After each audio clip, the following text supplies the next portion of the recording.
the best legendary cards ever. Hey, buddy, watch this. Yeah, that's right. I'm tackling perhaps one of the biggest topics possible in Hearthstone, basically telling you the best card ever at the top of this list. That's not an easy thing to figure out, but thankfully this video was sponsored by our friends at Keeps, and we're going to talk about that a little more later in a special segment. Stay tuned. But first, I want to talk through some of the criteria for cards making this video. It's not just raw power level here or impact when played in a game. I'm considering things like meta influence, how commonly these cards have been seen, their survivability across multiple metas, and then also just sometimes their raw power level. So this is a truly subjective interpretation based on my experiences, my, looks at data throughout the last 5 years. I've kept a close eye on things, so certainly there is some of that guiding this. But ultimately, just what I think are the best legendary cards. And I know that's going to be hotly debated, so I'm already going to tease you right now. Go down to the comments, tell me what I got right, tell me what I got wrong. I want to hear it all. There's going to be a lot of opinions on this video, and they're all going to be great opinions, because there's no truth in this topic. It's all just our opinions. And let's just hear what you have to say. That said, I'm going to go ahead and take on the monumental task of defining the 10 best legendary cards ever. So starting off at the number 10 spot is Sylvanas Windrunner. And I think this pretty quickly puts into perspective just how great all of the cards in this list are going to be, because Sylvanas was so widely played, so utilized by the player base, that Blizzard said, hey, there's like no other 6-drops getting played. This is kind of silly. She's way too prominent. Let's go ahead and move her to the Hall of Fame, arbitrarily rotating her despite being a classic card. And I think that tells you pretty much everything you need to know. She was so commonly seen, Blizzard had to deal with the problem. Now, look, I'm not putting Ragnaros on this list, another legendary that was also rotated to the Hall of Fame for the same reason. I think it's very debatable which of those are more prominent. Rag was very close to being on this list, but at the end of the day, because of the Death Rattle synergies in particular, I think Sylvanas really saw more play throughout her lifespan. Just being a 6-drop came down a little earlier, a little bit more flexible across a variety of decks. So to me, Sylvanas stood out a little bit more than Rag, although certainly, again, you could put 30 cards in this list and it would be fine. So it's really hard to make a case.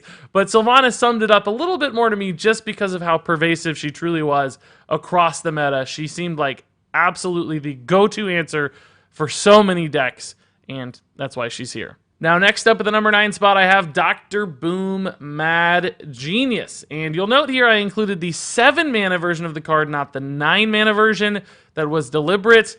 I just wanted to focus on the one that I think was the most defining in the meta, which was certainly the pre-nerf version of Dr. Boom. Now, noteworthy is the fact that the 9-mana Dr. Boom is still a fantastic card, still being played at a tier 2 level, which again points to the power of the 7-mana Dr. Boom. But this card was so defining. Control Warrior was a highly played deck despite being a super slow control deck, which is kind of rare, and the entire meta warped around Dr. Boom there for a handful of expansions, and of course he got nerfed, which is a good sign that he was pretty darn powerful. Now, I did something in this video that's going to upset some people. I'll spoil it right now. This is the only hero card on this list, and I think some of you will say I'm insane. How could you not include Deathstalker Rexxar? How could you not include Blood Reaver Gul'dan? All of these other very, very powerful cards that are arguably, from a raw power level standpoint, much better than Dr. Boom. And the reason for that is context. Although, yes, all of the Death Knight hero cards were pretty amazing, or not all, but most of the Death Knight hero cards were pretty amazing, they all had to compete with one another. And I don't think any of them defined a meta or reshaped a meta around themselves quite like Dr. Boom Mad Genius did. Now, I'm sure that will be hotly debated, so share your take on that perspective in the comments, but know that there was at least some logic defining it. If you disagree with that logic, I get it, that makes sense too. Moving on to the number 8 spot here, I have the only brand new card on the list. It's Zephyrus the Great. And I'm sure if you're playing Hearthstone today, watching this video, you don't need an explanation for why Zephyrus is so good. A ton of Highlander decks have sprung into prominence because of this card, and singularly because of this card. Yes, there are other support things out there like Brand and Reno, but those decks wouldn't exist without Zephyrus. He is unbelievably good, and he's not only good in like control decks, which have typically been the Highlander style that we've seen most often, he's good in aggressive decks. He's being played in decks that aren't even true Highlander decks just because he's so good. Once you get that far, he's still worth having. A couple of years from now, Zephyrus might be top 2 or 3 cards in all of Hearthstone's history, because I can see this one being dominant throughout his entire standard format lifespan, and I think that impact cannot be overlooked. So moving on here, let's take a look at the Lich King. Not only one of the most iconic characters in all of Warcraft and Hearthstone lore, but one of the most powerful minions we've seen in Hearthstone 2. Turns out an 8/8 body with Taunt is pretty darn good in its own right, but then when you add in the ridiculous Death Knight hero cards that Lich King can generate, this thing just went absurdly high when it comes to power levels, and that's why so many different decks could utilize it, from both aggressive decks where they'd use it at the top end of their curve, or control decks just to give them that nice late game taunt body that could generate tons of value.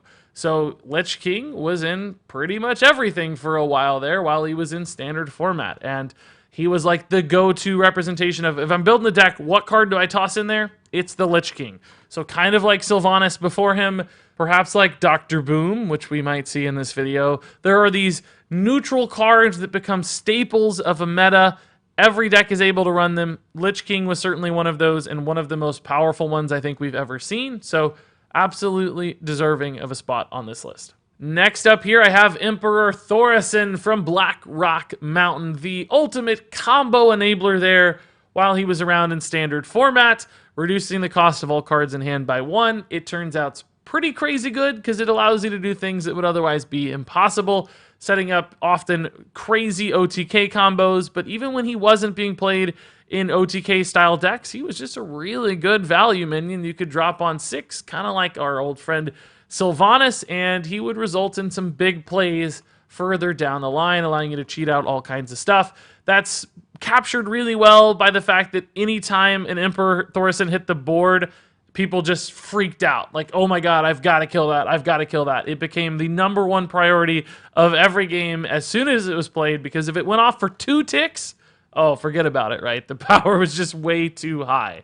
So Thoresen completely shaped the meta around him by creating and defining decks that couldn't exist without him. And that's why, even though he may not be as, exciting as something like the Lich King, or perhaps as identifiable of a character, way more impact as far as the Hearthstone meta was concerned. So now let's take a look at our number 5 card. It's Prince Keleseth, the card so good, he deleted all other 2-drops from the game. And that might sound like a silly way to describe him, but it's probably more true than not. There was a while there where so many decks were running Prince Keleseth and the kind of tempo package, as a lot of people called it. It was, that perfect curve of like 2, 3, 4, 5 mana minions. It was, I think maybe Vicious Fledglings, Serenite Chain Gangs, you had your Cobalt Scalebane there at 5. I think Bone Mare's pre-nerf were in there a little bit at 7. Just that perfect package. And Keleseth supported it so well because it turns out, if you don't hit your Keleseth on 2, well, you've got hero powers, you've got 1-drops, it's not that big a deal. But if you do hit your Keleseth on 2, boy oh boy, you're probably going to win the game. And I don't know, half the meta probably utilized Keleseth to do exactly that. Some decks certainly stood out more than others, like the first iteration of Tempo Rogue, where they were shadow stepping Keleseths multiple times. I think I still have nightmares about those scenarios, but as long as he was around, he was being played alongside that neutral tempo package that so many decks ran, and because he had such a big impact on the meta, because he deleted an entire mana cost, I think you have to recognize Keleseth here. Moving on to the number 4 spot here, I have Patches the Pirate in his pre-nerf form with Charge, of course, because that's the one we've all seen 87 billion times, because Patches was everywhere. I think there are still some people who quit Hearthstone because of the Pirate Warrior Plague, and never really returned because they were so sick of this card and everything it represented. But I don't think there's any doubt that the entire Hearthstone meta shaped itself around the early dominance of a free patches being summoned into play and the aggression that enabled. Everything had to shift down to address it, and because of that, because of how many times this thing got summoned for free and annoyed us to death, I don't think there's any debate. It has to be on this list somewhere. I'll let you decide where you want to rank it, but for me, Patches the Pirate had to be in the top 5. That's why you find him right here. So now moving on to the number 3 spot, I've got Dr. Boom. Second appearance on this list for the character, but I think for a lot of people, if you ask them, particularly if they're long-term Hearthstone players, what's the best legendary in the history of the game?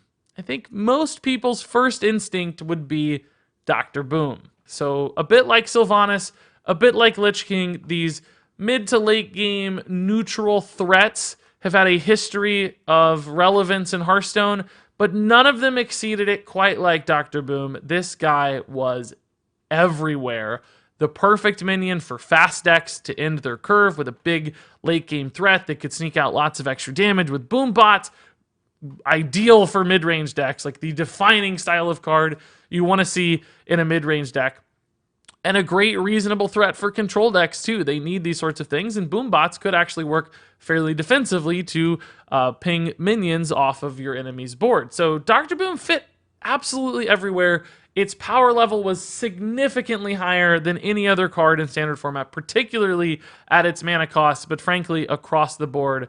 Within his context, Dr. Boom captured all of our attention as the best card ever. For many people, that probably still holds true, and I think today still earns him a top 3 spot. So now moving on to my number 2 spot here, I've got Leroy Jenkins. And I think the evidence I want to use to support this argument is that if you go back and you look at, say, like the last, 10 versions of my top legendary cards to craft, I think that's all of them, by the way, that Leroy Jenkins will feature very highly on, I think, all of those lists. Because it doesn't matter where you're at in Hearthstone's lifespan, from beta to the first couple years, to the third year, to today, Leroy Jenkins is still being played, and being played rather often. Certainly he has, a sort of ebb and flow to his relevance, but as the neutral finisher minion, the burst damage option that you can toss into any class's deck, Leroy tends to pick up some play from time to time because he's so reliable, so good. And you'll note I did here include the 5-mana version of Leroy, not the pre-nerf 4-mana version of Leroy. Either one would have been fine, but since Leroy is still so relevant at 5 mana, I figured, hey, why not just include this one? Because he's still a great card today, still being played a lot in the modern era of Hearthstone. So 5-mana Leroy is deserving on this list. 4-mana Leroy would have been deserving on this list. All in all, he is just one of the most consistent, reliable, predictable forces to exist in the game. And I think that's why you have to put him somewhere near the very, very top of this list, or basically any list of Hearthstone cards. And at the number 1 spot, we have Millhouse Manastorm. The mighty Millhouse Manastorm. No, of course we don't have Millhouse Manastorm. He's one of the worst cards in all of Hearthstone. But there's one thing Millhouse has always had going for him. It's that luscious, beautiful, wonderful head of hair. That's right. Despite his advancing age, you can tell Millhouse is getting up there. Much like me, we both have pretty nice locks going for us. And if you want to keep a beautiful head of hair like Millhouse, maybe like mine, I want to introduce you to our sponsor for this video. It's Keeps. Now, there's absolutely nothing wrong with being bald. You got to rock what you got, but there's no shame in wanting to keep what you got either, and that's exactly how Keeps can help. You're not going to go from Garrosh to Zul'jin. That's just not how this stuff works, but Keeps treatments can help you keep the hair that you have. And you don't have to take my word for it. You can go look at reviews, you can Google around, find people talking about it, and hear real stories of people who have seen results and seen success.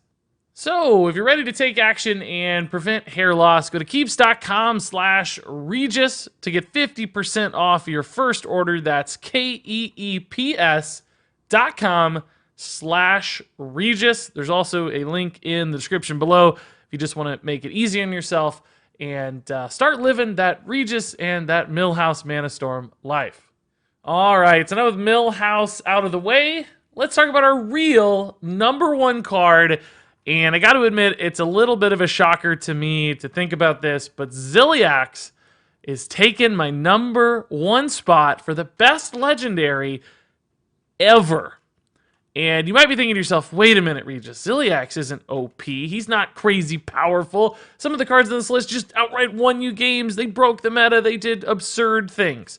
And you're right, Zilly Axe does not fit that mold. But I will tell you, ever since Zilly Axe has been in the game, he has been the most played card in Hearthstone, going on more than a year at this point. And even in wild format, where you have the choice of everything, you can play any card you want, all the cards on this list, Zilly Axe, still the most played card in Hearthstone.